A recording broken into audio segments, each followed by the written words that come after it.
This show is proudly brought to you by the #Me Network.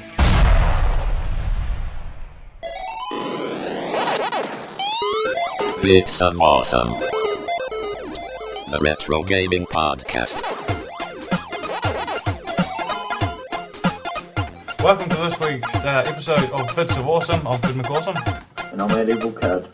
And this is our first actual fortnightly podcast. New world record from us. Yeah. We said we're going to do it fortnightly, and this is the first time I think we actually have. Yeah, I think this is the first time we've only had a 2-week break in between shows. But this week's episode is actually one that we said that we were going to be doing, and we did the interview. And since we announced we did the interview, I've had messages on Twitter and on Facebook asking where the hell it is, because people want to hear it. And it's Blake Harris, the author of Console Wars. Yes, you lucky bastard got up at Sparrow's fart to interview him. Really nice guy too, so we'll get into chatting to him a little bit later. But we've got a few stories to tell before we get into that, don't we? Do we have to? Well, I'll jump into one thing first before we jump into jump into King of the Pigs. This week I started playing a re-release of a game that has been in the works for a long time, and it's Grim Fandango, which was released on PC back in 1998. No. What console are you playing on console? Yeah, that's on PS4. It was released just this week. Sony sent me a copy of it to have a jam on, and it definitely holds up. Like, it's exactly what you would have remembered from the original version of the game. However, the only issue I have with it is exactly the same as the original version of the game. So all the weird sort of controls and stuff from old 1998 era PC games are all there. All those weird little bugs and quirks. Oh, nice. I've been playing a remake this week as well, the Resident Evil for DS, which is quite a blast from the past, because I used to play that on PC, funnily enough. Yeah, see, I haven't got around to downloading that yet. What are your thoughts on it? So far, so good. DS controls are weird, obviously, but saying that, I played it on PC and it's got those weird camera angles. So it's pretty much, there's the exact copy of the first game, and then there's also like a DS special version with like more zombies, but also added like stylus stuff and more puzzles. So I started playing through the original because that's what I remember. Oh wow! So yeah, I'm going to try and check it out at some stage on the PS4, because my kids have never played the original Resident Evil, so I want to give them that experience. Yeah, that was released last week as well, wasn't it? Yeah. So anyway, we said we're going to do it. Here's this week's King of the Pigs. King of the Pigs. So you start. It's been very quiet, and I've been like reigning champ for I have, a million weeks or something. Once again this week I don't have anything, although I have a very strong lead that I was given this morning for a boxed Xbox for $35, and we'll see whether I pursue that this afternoon or not. I think you should. Yeah. You haven't picked up anything in ages. No, correct.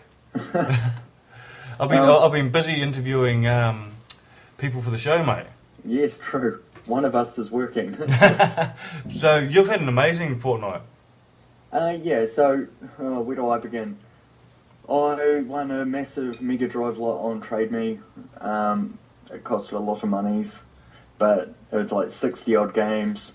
I thought most of them were going to be doubles of what I've already got, but the good thing is apparently only 5 or 6 of them are. So that's awesome. Yeah, so it's actually quite good. But my problem is now storage really bad. I've got like a giant box of Mega Drive games that I've just picked up this year that I can't put anywhere. So I've had a joiner come and look at my place and fit that out. So watch this space for me getting shelving, which will be great. Yeah, well, I just committed this morning to not buying any more retro gaming stuff until I've got some sort of nice shelving / display setup going on. Yeah, which, let's be fair, you haven't picked up anything in ages anyway. Yeah. Get a bookshelf. get it sorted. I want to get back an in the entire game. wall unit sort of situation going on, eh?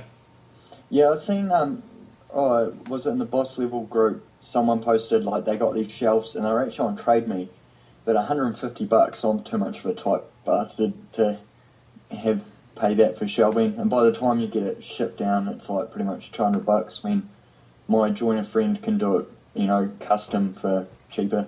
It sounds awesome.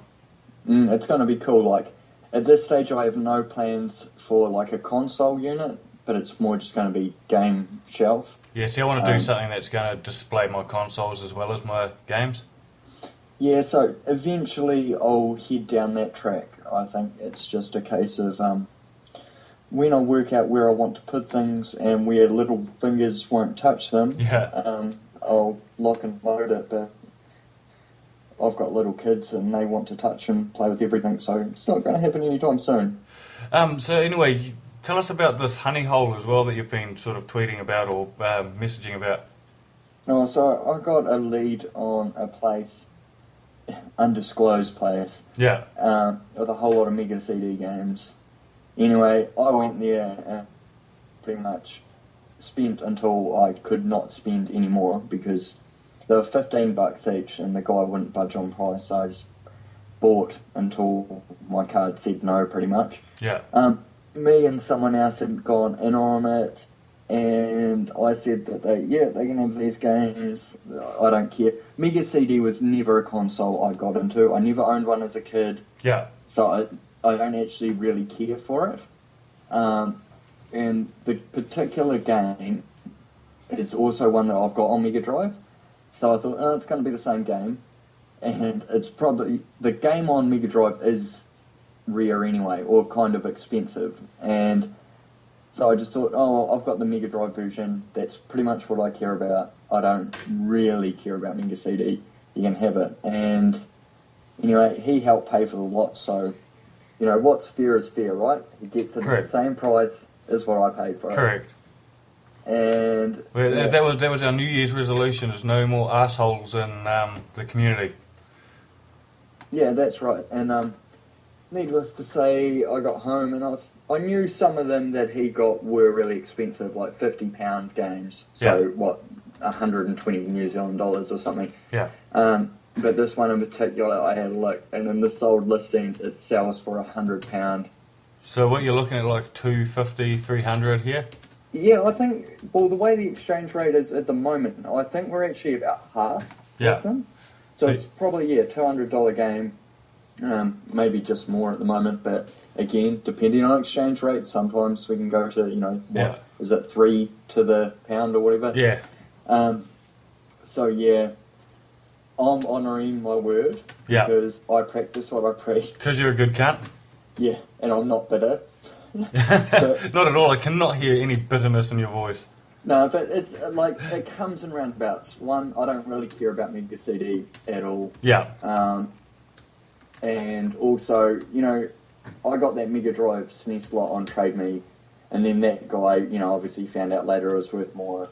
It was a console I knew nothing about, and at the end of the day, it's going to a good home, or a good person anyway, that will look after me. So, fuck it, happens, right? Yeah, it does. I guess I got caught slipping, and I actually, like, held it and have it here. It's getting posted Monday, so... Oh, well done. I think it goes without question that you're king of the picks once again.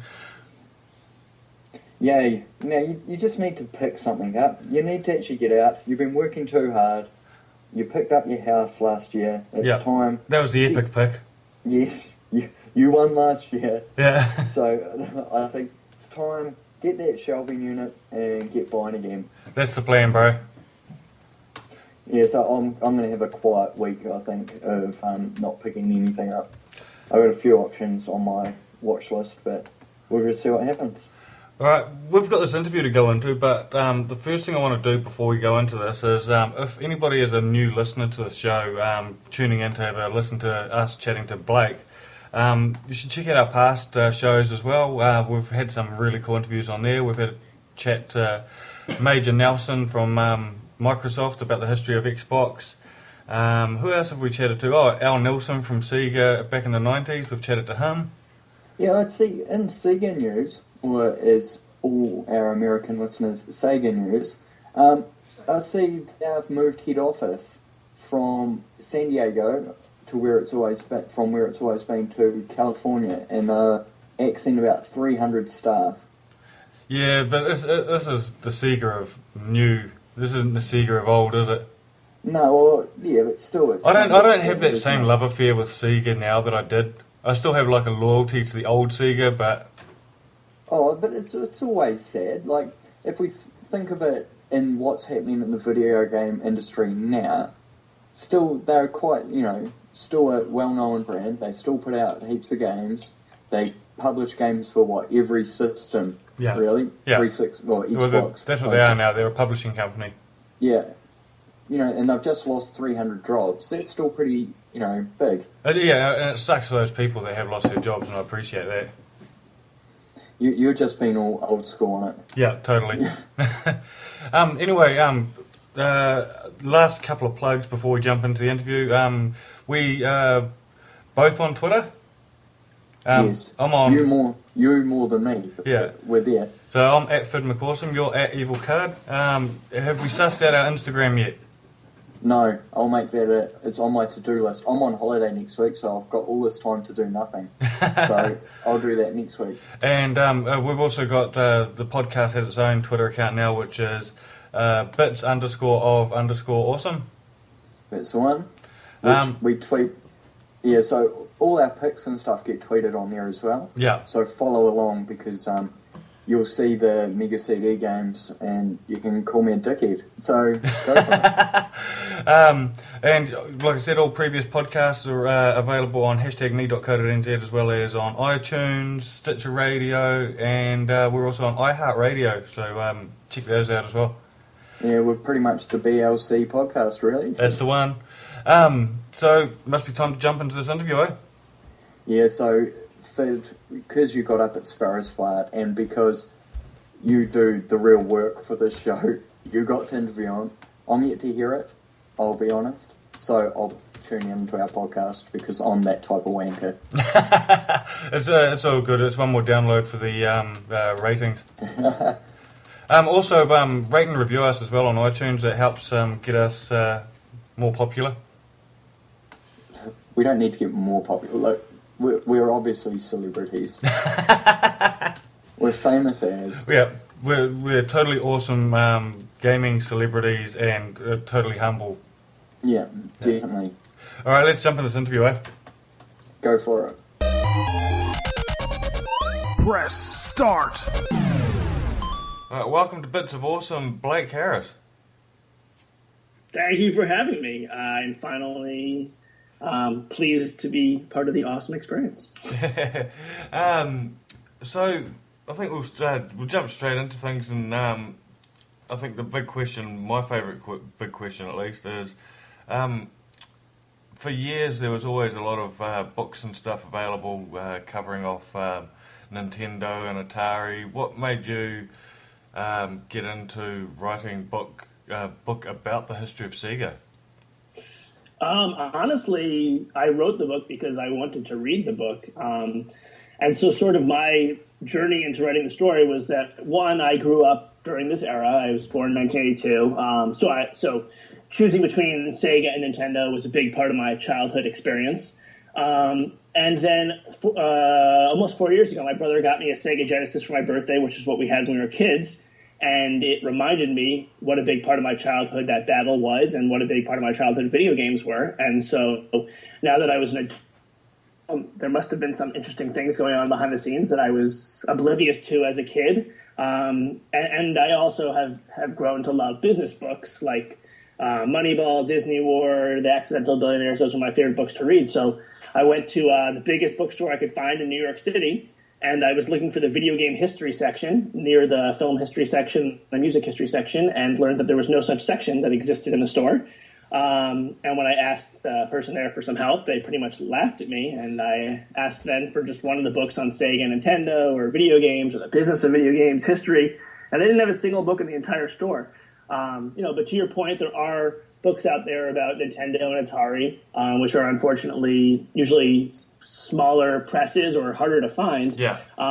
But still, even those books, which I obviously enjoyed because I love the subject matter, not too many of them looked at the business side of things and, I guess looked beyond the game development, which I understand why, since what we all love is the games. But as somebody who likes good business stories and likes learning about the people behind the scenes, there wasn't really anything up my alley except for David Sheff's book about Nintendo called Game Over.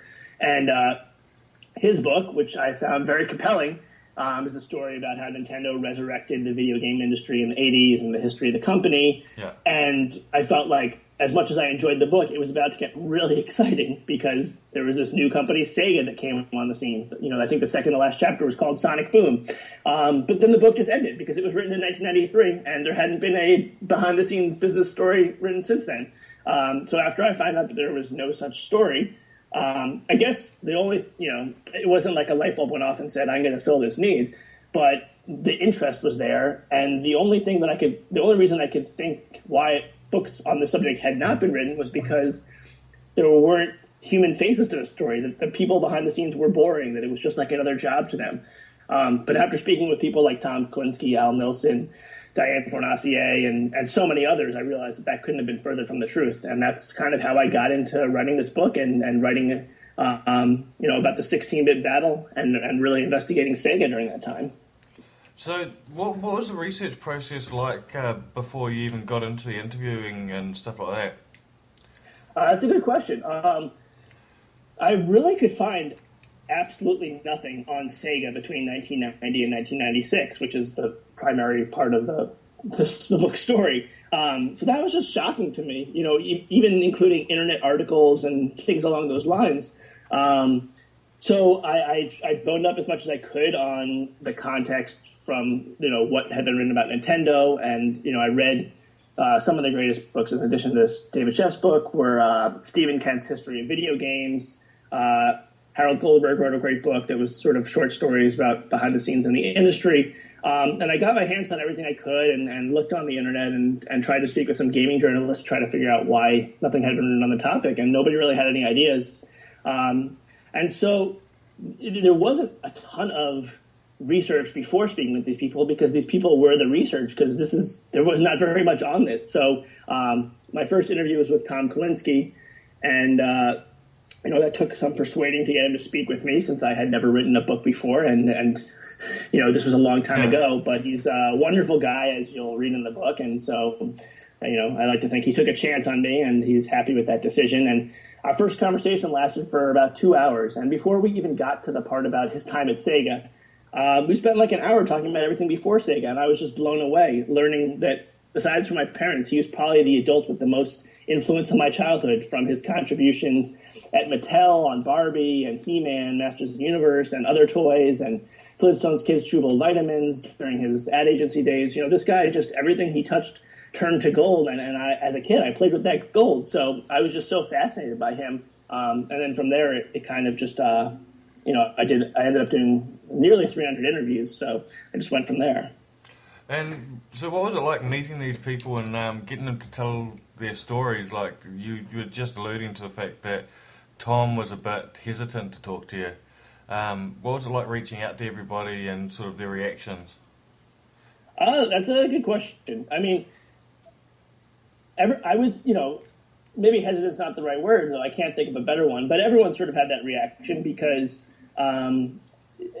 asking somebody to talk about their previous experiences is, there's a level of trust to it, and it's also just a usage of their time. And if nothing was going to happen with this book or my project, it's not always worth it to them. So at first it was difficult to sort of gain people's trust, and actually the hardest part was just trying to figure out who it was I even wanted to speak with. I didn't really know who the players were, so to speak, because I knew Tom Kalinske, I knew Howard Lincoln at Nintendo, I knew some of the top executives, but there were so many other high-level executives that I didn't even know where they fit in the structure and what their names were. And so, that's sort of where I guess what I learned is that in addition to the writing, which is hard in its own right, another big part of the process of writing a book like this is figuring out who to speak with, when to speak with them, what to say to try to get them to speak with you. and having patience. In the end, I spent about 3 years on the project and ended up being able to speak with almost everybody I wanted to speak with. And a lot of that was people saying no to me or ignoring emails, or they would speak with me, but it was a very superficial conversation. And just trying to grow that relationship over the years, or, figuring out if somebody is friends with somebody else, that after that person feels more comfortable with me, it's easier to reapproach them and get them to speak with me. And especially with Nintendo, they were very hard to speak with, their former employees, and also because not many of them, but some of them are still current employees, because Nintendo really is much more like a Japanese company where once you work there, you kind of work there for life. And so that was really difficult to get them to speak with me. And, along the way, speaking with more people and gaining their trust, and I always felt like I was very open with the material because I wanted their feedback to make sure that I had the story right and also added extra details. I think them seeing the writing was helpful. And also, it was very helpful to be working with Seth Rogen and Evan Goldberg and Scott Rudin. And once the book proposal was sold to HarperCollins and there was this movie in the process, there's a little bit more leverage when you speak with someone to say, okay, if you don't want to speak with me, then there's going to be a movie and a book that will be published and your story will not be a part of it. So it was a long process and a learning process for me. But in the end, I was able to speak with everybody I wanted to speak with, except for Minoru Arakawa, who was the president of Nintendo of America. And I kind of assumed I would never be able to, since his father-in-law was, until he passed away, the president of Nintendo. And there was a lot of family drama that I knew would not make it worth his time to speak with me. So you were saying about Seth Rogen jumping on board. How did that come about? After I spoke with Tom Kalinske and then started speaking with other people, probably about 6 months later, I put together a 25-page treatment of the story, which was more so for me than anybody else, just to sort of organize my thoughts and make sure that there was a good book here and kind of envision how that book would look. And once I had that treatment together, I sent it to my manager and agent to let them know that I really wanted to work on this, that I thought there was a great story here. And also to see if my manager, Julian Rosenberg, might be able to send it to some people who would be interested in doing a documentary film for me to direct with my business partner, Jonah Tulis. And at the top of my list was Seth Rogen, because I had Googled celebrity gamers and Seth's name came up, and I was a big fan, and I had never met him before, and I thought there was 1,000,000 to 1 chance he'd actually respond. I didn't think it was a sure thing at all, but to my surprise, he did. And I went out to L.A. in January of 2012, I guess, and I met with Seth and Evan, and they agreed that they wanted to be part of this project. So the book's actually not just becoming a film, it's also becoming a documentary as well. Is that still in the plans? Yes, it's going to be a documentary and a feature film adaptation of the book. We shot all the documentary interviews while I was writing the book in 2013, which at the time was extremely frustrating because it's hard to kind of go back and forth between the mindset of writing chapters and interviewing people. But in the end, that was such a great thing because I got to know the people better and spend more time with them in person. So we had all the interviews done, and we've just been editing the film for the past year and are hopefully nearing the end of that process and have something pretty cool. Is that for the documentary? Yes, sorry, that's for the documentary. And I was super happy when I found out there was going to be a documentary come out because, much like you, I've had haven't been able to find any Sega documentaries anywhere, like still to this day. Yeah, I mean, I have to imagine a large part of that and is because of the relationship between Sega of America and Sega of Japan, and just the dichotomy of these companies. As much as there is stuff written about Nintendo, especially the game development, there is also not very much in the video sense. There's not too many documentaries or other related content for Nintendo as well. And they're both Japanese companies, both notoriously tightly controlled. And I think that that's a large part of the reason why there is not very much content out there. So did you go into this project wanting to cover Sega more heavily? Not at first. I guess if at the very first stages, if I had to envision what the final book would look like, it would be every other chapter oscillating between Sega and Nintendo. But the fact that it was difficult to speak with Nintendo people at first, and also the fact that I found the Sega story more compelling, really pushed me in that direction. The book makes the case that both Sega and Nintendo were underdog stories, though very different in their nature. But I think that Nintendo chasing off the ghost of Atari is less relatable than sort of a man versus man story between Sega and Nintendo. And so that was sort of the direction that I went, though I do think that in the second half of the book, there's a lot more focus on Nintendo and Sony, and sort of the scope of the story expands a little bit. But I was just so fascinated by what was going on at Sega. And, I guess going into the story, because it is, there is the phrase console wars, and it's, obviously a play on sort of a real-life battle with a back and forth. Sega was very conscious of what Nintendo was doing and what Nintendo's intentions were, what kind of games they had coming, and they strategized around that. So that was kind of in the way I imagined it of someone does this, someone retaliates with this. Whereas Nintendo, for the most part, I wouldn't say they stuck their head in the sand because that makes them seem, I guess, stupid. But they stuck to their own process. Yeah. And I guess in the last section of the book, the section's called The Tortoise and the Hare, and Nintendo did sort of have this slow and steady mentality where they didn't really care what other people were doing. And so, again, I don't think that that's negative in any way, but it is definitely harder to create a compelling story when it's just somebody sort of doing what they want to do and letting the world around them change and not really, and just sort of letting things happen to them instead of making them happen. So, what was it like for you?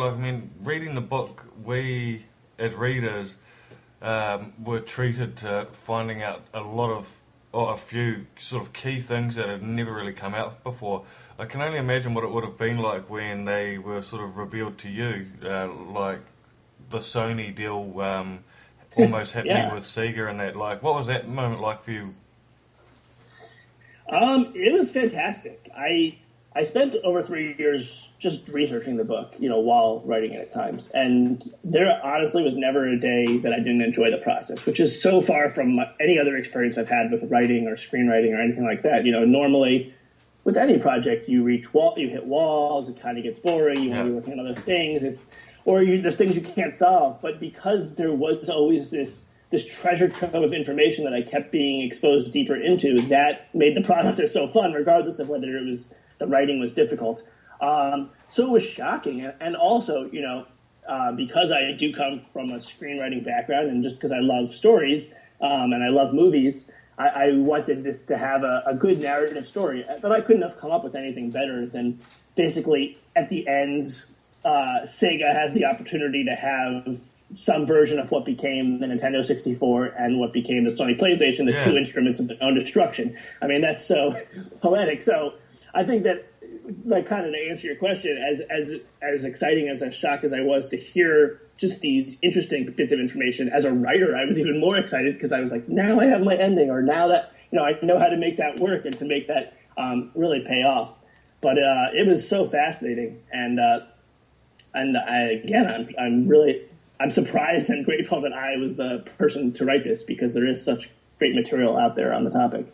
You were saying about, it being a great story to be able to tell. I mean, it must have helped having great storytellers being key parts of the story as it is. I mean, we were having a quick talk just before we started recording that Al Nelson is a great storyteller. Absolutely. That's what really made this process fun for me. In my mind, the way that I wrote the book was to be accessible to anybody, whether you're a gamer or not a gamer, whether you grew up with Sega, Nintendo, or whether you didn't. My ideal reader was my grandmother. So I always wanted to craft a story that was almost just so happened to be about video games, that it was about people, about fascinating people. And I think the key to any good story is having good characters. And as somebody who loves stories, obviously great storytellers are what really appeal to me.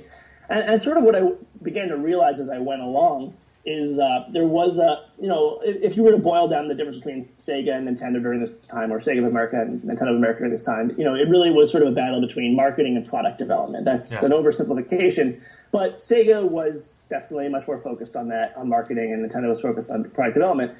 And to look at it more abstractly, marketing really is just storytelling. It's how do you want to position your company? What's the narrative behind your company? Things that Nintendo didn't focus as much on, but Sega did. So it made it a delight for me to speak with these great marketers like Tom and Al and Ellen Beth Van Buskirk and Diane Fonacier and others that, it was almost inherent to their nature to be good storytellers because that's the job that they do. And sort of by the same token, I could sense if I was speaking with somebody and I didn't know what company they come from, I usually figure out pretty quickly where they did just by the way that they spoke to me. Because Nintendo, the people from Nintendo were much more, focused and had blinders on, and I'd be much more likely to get yes or no answers to questions, whereas people from Sega were much more to digress and use anecdotes to show their point or to prove their point. And that was really what made that is the reason why, as I previously described, the project was never boring. It was more so because of that than finding out that Sonic used to have a girlfriend named Madonna, which is fascinating. Yeah. But it's not as the relationships really are what I think makes the book work, and that's what made it work for me as a writer. Yeah, it's actually funny that you bring up Sonic. It's one of the things that I noticed when I was chatting to Al last year was how he almost speaks about Sonic as an old friend. Al definitely considers Sonic an old friend. So we're talking about Al Nilsson, who was the head of marketing for Sega from 1989 to around 1993.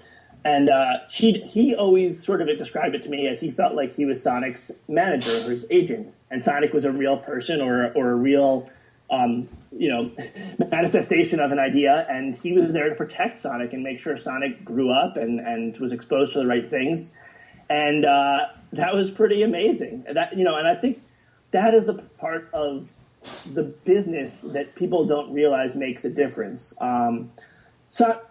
We can all agree that Sonic the Hedgehog was a fantastic game. Or maybe some people don't like it, but it was definitely a breakthrough game. But there's a lot of breakthrough games. There's a lot of great games. There's a lot of interesting characters, but they don't withstand the test of time. And, the reason why it does is things like what we're talking about, where Al thinks of Sonic as a real person, that he's a three-dimensional character with a backstory. Yeah. As I was writing the book, I always sort of played devil's advocate with myself. Am I giving too much credit to the people? Because I fully acknowledge, Al and Tom did not create Sonic the Hedgehog the game, and they wouldn't have had this success if not for a great game. But I also think that they wouldn't have had the success or anything close to it without them. And an example that I often kind of mentally pointed to was Crash Bandicoot, which was another breakthrough game, a really exciting and inspiring character. But, I don't see kids walking down the street with Crash Bandicoot shirts. They have Sonic shirts, and I really sincerely believe that that's because of the work of Al and Tom and Madeline Schroeder and other people that were sort of the parents of Sonic. So growing up, were you a Sega guy or a Nintendo guy? That's a good question, and that is probably a large part of why I got into writing this book, because like 1 in 3 households in America in the 1980s, I had a Nintendo Entertainment System, the 8-bit system.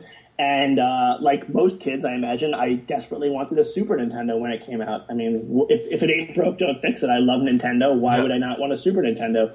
But sort of getting into the business side of the story and how that affected kids and how that affects consumers, my parents refused to buy a Super Nintendo for me and my brother because it was not backwardly compatible. And they felt like they had spent all this money on Nintendo products, and now that was going to all go to waste. And Nintendo didn't care about them as consumers, or, I'm sort of assuming that was what went into it, but they just didn't want to give any money to Nintendo. And so they were willing to get us a Sega Genesis, and so I became a Sega kid.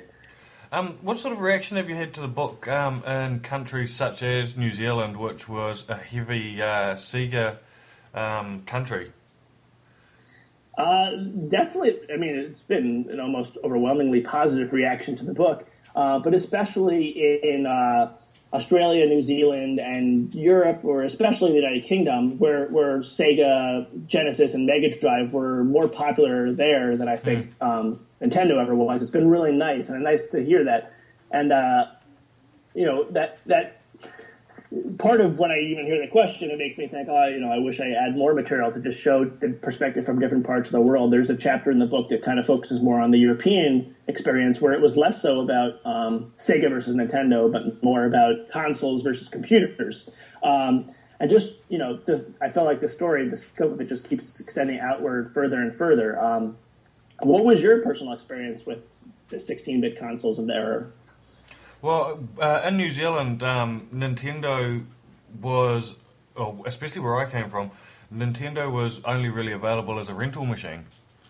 Okay, interesting. So we could get the Nintendo or the Super Nintendo like down at the video store and go down, hire it, take it home. But we always owned Sega, or Sega, as we call it here. And I only had, like, out of all my friends as a kid, I only had one guy who was a Nintendo guy, and he was that poor kid who was, well, he wasn't poor, his parents were actually well-to-do, but he was the poor guy trying to defend his parents' decision to buy a Nintendo. And so Mario was only really known here as, like, he was on the cartoon series, like, we got all the American cartoon shows and all that, and Right. he was popular. Nintendo was popular, but nowhere near what Sega was, and we had, I think the reasoning it was more popular in New Zealand and Australia is there was a company called Grandstand from the UK that actually moved to New Zealand. The guy that started Grandstand moved here, and he released the SG-1000 here. Okay. So we've had Sega here since day dot for Sega. The SG-1000 was released the same day as the Famicom. Right. So we had it not long after that in New Zealand, and it's one of the only countries outside of Japan where it took off. Yeah, I mean, it's really interesting to look at these things on a country-to-country basis. I think that everyone's console experience is very personal, especially from this era. Yeah. But you can see that Nintendo was extremely focused on being successful in Japan and in America. Yeah. And Sega was more focused on being successful in America than Japan, or at least they were more successful in America than Japan. But, part of the goal with writing a book like this is to answer the question of, like, why should I care? This thing happened 20 years ago. Yes, it's an interesting story, but how does it relate to my life? How do those dots connect to today?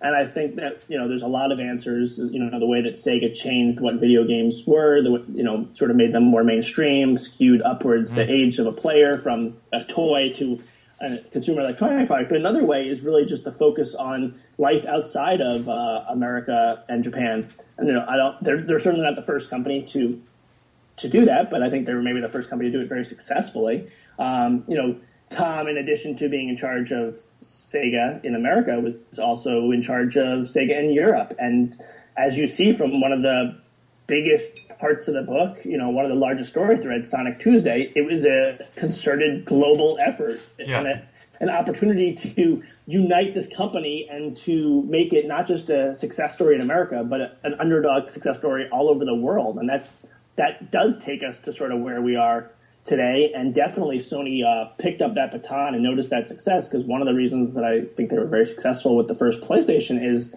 they were very focused on Europe, whereas Europe had always sort of been like the minor leagues or sort of the afterthought to America and Japan. They were extremely focused on Europe, and it totally paid off.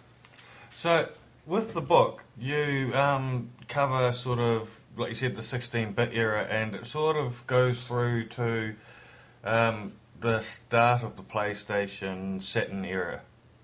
Right. So it was like a real underdog story. Will there be the tragedy released next? Are you going to look at writing the Dreamcast story? When I finished the book, I definitely thought I was done with writing about video games forever. Probably just because it was a long process, and I thought that I had covered everything that there was to cover. But as I step away from it and really miss writing about the video game space, and also realize that there's so much more that happened afterwards, there are a lot of interesting nuances. I'm definitely more interested in writing that. I think that even though this book doesn't cover the failure of the Dreamcast or sort of the series of events that led to its being pulled from the marketplace, you can kind of see the writing on the wall a little bit, just because of the deterioration in the relationship between America and Japan, and just sort of how that dialogue changed and how it functioned. But I would be interested at some point in writing more about that. Ultimately, what led me to write this book, my answer to your first question is that I wanted to read the book, and so that was driven by curiosity, and that curiosity still exists more so now than ever before. So I am interested in. I would love to know what exactly happened with the Dreamcast and all the ins and the outs, as well as what went on at Sony, and even it was an interesting time as well with Microsoft getting into the game, and sort of their reasoning was not even necessarily to make a successful video game system, but can prevent Sony from creating a successful video game system because they didn't want them to have the living room. And that's kind of another part of the process that that changes a lot after this era that I wrote about.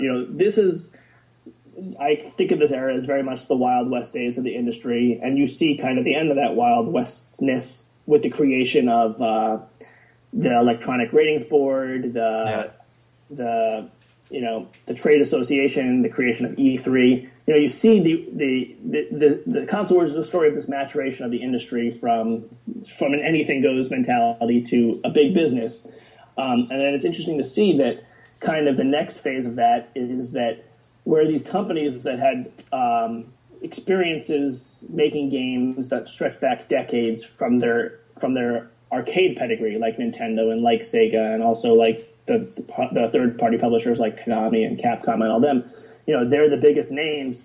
But then as the industry grows and matures, you see a couple of companies that don't have their history in video games, like Sony and Microsoft come in. And those, Sony has a background in consumer electronics, and Microsoft has a background in computers. But, they're global conglomerates, and they have much deeper pockets than Sega, especially, and also Nintendo. Yeah. And that has also allowed them to take the baton and take video games to where they are today, which is it's a much more costly proposition, and the cost of making a game today is like a movie, and that wasn't the case back then. So with the movie, which how's that process going at the moment? Like, when are we going to see that? So we are towards the end of the editing process for the documentary. The film is being produced by Seth and Evan, as well as Scott Rudin, who's also producing the feature film. So they're ultimately the captains of the ship, and we'll figure out what to do with the movie, when it's done exactly, when we're ready to do some post-effects, and when it's going to be released and everything like that. So I don't have a great answer on timetable. Just that as the as one of the co-directors, to say that it's coming along great and that we are almost done to having a cut. Right now we have a 90-minute movie that's really entertaining, and I'm sure that my mom wouldn't realize is incomplete. The story works and goes together, but working with such great, talented A-listers, we're just trying to make it as good as can be and what they're accustomed to. Awesome. And aside from your project, are there any other sort of books and stuff that you'd say, like I've been telling people that the Nintendo book you alluded to earlier is a great companion for your book. What other books would you recommend people read? I would definitely recommend Masters of Doom by David Kushner. That's about id Software and works well. It's a story that takes place in the same universe, though it sort of runs parallel to this. I mentioned Harold Goldberg's book earlier. It's called All Your Base or Belong to Us. I think that's a really fun book. It's essentially a dozen short stories that are written in kind of the behind-the-scenes style that focus on different eras of gaming. Stephen Kent's book, I think, is an absolute must, and it's a great starting place. It's much more encyclopedic, and it's told in the first person, often from the people themselves, but that's great.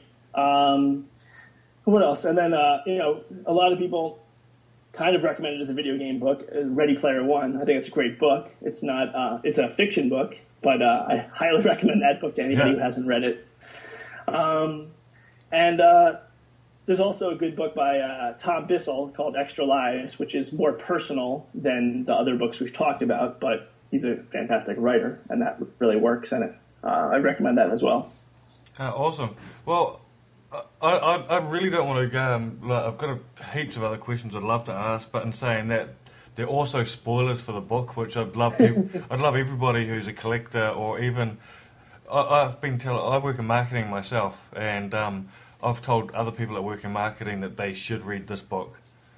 Thank you. Because I think it's a great marketing story as well as a great video game story. So if anyone doesn't own it, they should be buying it. Thank you. Yeah, one of the best parts of the process, in addition to getting to know these people and to getting to know the story, was that by spending all this time with, it was essentially a business story, and I felt like I picked up a lot of lessons and got my my MBA from Tom and Al and all these other people, just from learning from the best and kind of learning all these marketing lessons. It was really fantastic. Like I said, thanks heaps for taking time to come on Bits of Awesome. And I can't wait to see the documentary. I can't wait to see the film. And I really want to thank you for telling these stories to us. Oh, my pleasure. Hopefully you'll have me back when the documentary's out and we can spoil a few more things about the book. Oh, definitely. Can't wait. All right, awesome. Thank you so much for having me on, and have a great day. #me.co.nz